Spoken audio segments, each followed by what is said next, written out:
Posnetek ali katerikoli njegov del ne predstavlja naložbenih priporočil, naložbenega svetovanja ali nagovarjanja k investiranju. Vsebina je izobraževalna, osebe na posnetku pa svojo udeležbo ne priporočajo nobenega specifičnega produkta, storitve ali ponudnika. Denar za otroke je kot dobra šala. Nikoli ne veš, kdaj bo prišel prav, ampak vedno ga je vredno imeti pri roki. Pozdravljeni, gospa Nina, dajte mi povedati, kaj je naložbeno življenjsko zavarovanje, kaj vključuje in pa kako lahko mlada družina konec meseca kaj privarčuje in se hkrati zavaruje v primeru najhujšega. Razmišljanje staršev že od samega začetka od otrokovega rojstva naprej in skozi celotno obdobje o njegovi finančni varnosti in stabilnosti je zelo odgovorno. In če začnemo z samim varčevanjem dovolj zgodaj, lahko v daljšem časovnem obdobju privarčujemo kar lepa sredstva. Ker pa je življenje polno nepredvidljivih dogodkov, je pa prav, da pomislimo tudi na življenjsko zavarovanje. In to naložbeno življenjsko zavarovanje vključuje prav to dvoje, torej varčevanje in zavarovanje hkrati. A pa je za varčevanje in zavarovanje hkrati potreben večji finančni vložek? Tukaj lahko pričnemo s samim varčevanjem že od 50 evrov naprej. Tako da je relativno dostopno. No, a pa kakšne so pa značilnosti tega zavarovanja? Pri naložbenem življenjskem zavarovanju imava dva vidika. Prvi vidik je življenjsko zavarovanje in ta drugi varčevalna komponenta. In pa začneva za tole varčevalno komponento. Tukaj lahko varčujete z relativno nizkimi mesečnimi premijami od 50 evrov naprej v investicijskih skladih za varno finančno prihodnost vaših bližnjih, vaših otrok. Ta druga komponenta pa je tole življenjsko zavarovanje. Tukaj pa ste zavarovani za primer najhujšega, torej za primer smrti. In če pride do tega neljubega dogodka, prejmejo vaši bližnji izplačilo te dogovorjene zavarovalne vsote. Oziroma, vkolikor je stanje na varčevalnem računu, teh privarčevalnih sredstev višje, prejmete izplačilo le-teh. A pa je to zavarovanje bolj primerno za hitre zmenke ali za trajne zveze? Bi rekla prej za trajne zveze. Zakaj?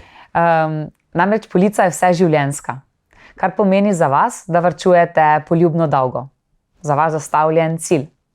Torej varčujete za šolanje otrok, za nakup prvega vozila ali pa morda za nakup nepremičnine. Pomembno je, da vi sami upravljate s to vašo polico in da privarčevana sredstva prejmete na račun vi.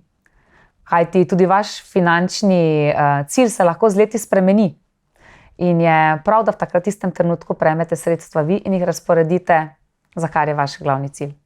Omenili ste, da s tem zavarovanjem varčujemo v investicijskih skladih. Zdaj, kakšna je razlika med varčevanjem v investicijskih skladih in pa varčevanju v naložbenem življenjskem zavarovanju? Prva razlika je v tem, da ste pri naložbenem življenjskem zavarovanju še hkrati zavarovani. Tukaj za primer smrti vi določite sami upravičence, kateri bi želeli, da ta sredstva v primeru najhujšega jih prejmejo tudi izplačana. Upravičence lahko znotraj tega zavarovanega obdobja tudi kadarkoli spreminjate. To je ena izmed prednosti. Naslednja je davčni vidik. Tukaj lahko po preteku 10 let na privarčevana sredstva ne plačate davka od prometa zavarovalnih poslov v višini 8,5%. Se pravi, da ne moramo bežati smrti pa davkom, ampak v tem primeru pa lahko. Na 10 leti. A pa lahko izbiramo, kam bomo vlagali, v kateri sklad, to po svojem okusu, ali imamo nasproti strokovnjaka, ki nam priporoča, svetuje? Tukaj imamo različne naložbene možnosti, glede tudi na vašo lastno podučenost o investicijskih skladih. Kolikor ste dobro podučeni, ne. Drugače bi lahko sami tudi poljubno izbrali sklade iz nabora strani zavarovalnice. Strokovnjaka razen variante. Tukaj pa imamo prednastavljene možnosti. Tako da imate na voljo različne pakete, za katere se lahko odločite, ampak v obeh primerih pa aktivno upravljajo z vašo polico strokovnjaki na zavarovalnici. Me veseli. Denar za otroke kot čokolada, pravijo, nikoli ga ni preveč, ampak ga je pa treba pametno razporediti. Tako je. Gospa Nina, najlepša hvala za vse informacije. Hvala.